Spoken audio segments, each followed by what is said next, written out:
The following will be metric options that are related to data collection and interpretation. We will go over the name of the metric, the description, and the usage. Accumulated acceleration load / accumulated acceleration load per minute. The accumulated load of the athlete derived from the internal measurement unit, or IMU, over the duration of the session or phase. The metric captures all movements in the X, Y, and Z axis and quantifies load sustained from motion, jumps, and impacts. This is the primary metric for the mobile system. It provides an overall measurement of load sustained by an athlete as a result of acceleration and force, creating the best single value for total work or load in a session. This metric is also categorized into low, medium, high, and very high zones, which helps provide context regarding the difficulty of sessions or particular drills. Accumulated acceleration load per minute is helpful for determining the intensity of a session or drill. Heart rate. Heart rate data for each athlete is measured if they wear a compatible heart rate belt. Maximum, minimum, average values, and TRIMP scores are calculated, compatible with Polar, First Beat, and Sunto. Heart rate provides a complementary measurement of the true internal load that can be compared with the external load values derived from the mobile system. Maximum average acceleration load. Maximum / average acceleration load. The maximum acceleration load recorded and the average of all instantaneous samples of acceleration load. The maximum acceleration provides a reference point for the absolute highest level of performance an athlete peaked at or during a session. This value can be helpful for customizing acceleration zones for the individual. The average acceleration provides a reference point for the overall difficulty of the particular time period. Distance at anaerobic activity. The distance covered by the athlete while sustaining acceleration load above a certain threshold. While accumulated acceleration load provides the overall workload from a session, this metric highlights how far a player was sustaining workload while under a high level of stress and exertion. By analyzing this value as a proportion of total distance, it is possible to gauge the difficulty of a session and evaluate the performance capabilities of the athlete. Jump / jump load. The number of jumps recorded by the athlete. A jump is recorded at any time a player exceeds a minimum airtime threshold. The accumulated load sustained as a result of jumps is also calculated. This metric isolates the load sustained specifically from jumps.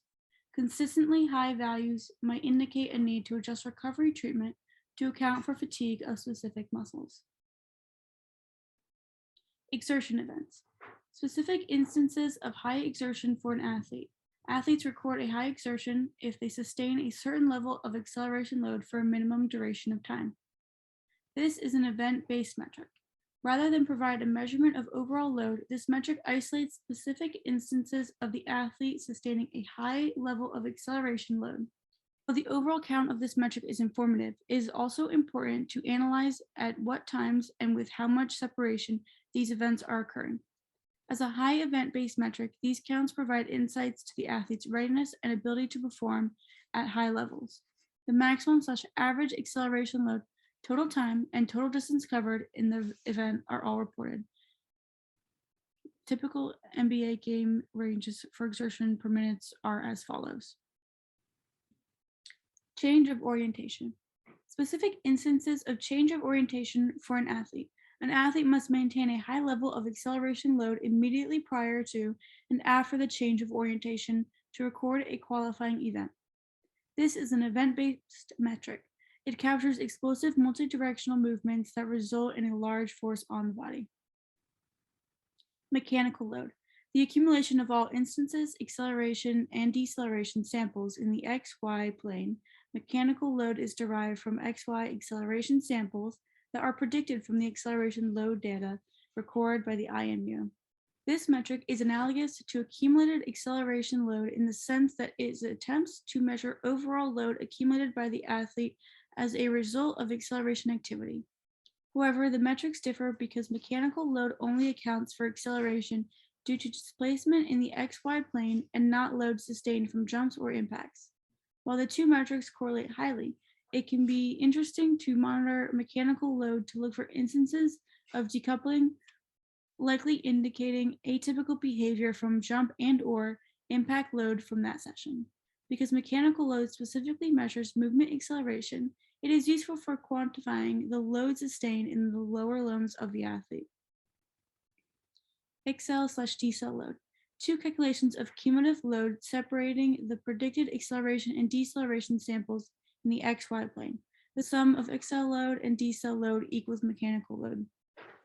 Even if mechanical load is not carefully tracked, this breakdown can provide a rough approximation of the proportion of accumulated acceleration load sustained from acceleration and deceleration activity.